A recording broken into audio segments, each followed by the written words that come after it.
Hi friends, ఈరోజు మనం మాక్రోని ఎలా తయారు చేసుకోవాలో చూద్దాం. అదేనండి మన పాస్తా ఎలా తయారు చేసుకోవాలో చూద్దాం. ముందుగా మిక్సీ బౌల్ తీసుకొని ఇందులోకి కట్ చేసుకున్న టమోటోస్, అల్లం వెల్లుల్లి వేసుకొని బాగా పేస్ట్ చేసుకోవాలి. ఇప్పుడు స్టవ్ మీద ప్యాన్ పెట్టుకొని వాటర్ పోసుకోవాలి.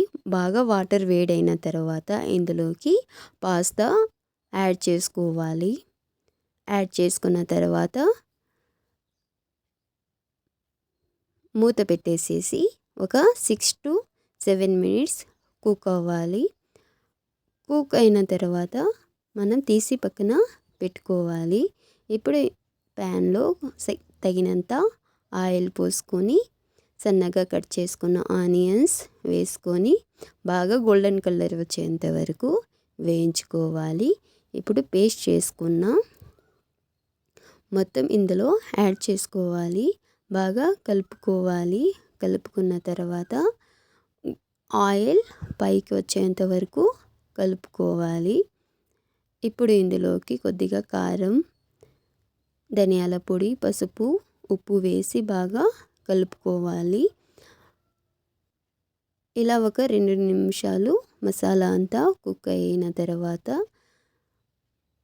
ఆయిల్ పైకి వస్తుంది. ఇప్పుడు ఇందులోకి కట్ చేసుకున్న capsicum, carrot and beetroot, beans and cabbage వేసుకొని బాగా వెజిటేబుల్స్ అన్నీ మిక్స్ అయ్యేటట్లు కలుపుకోవాలి.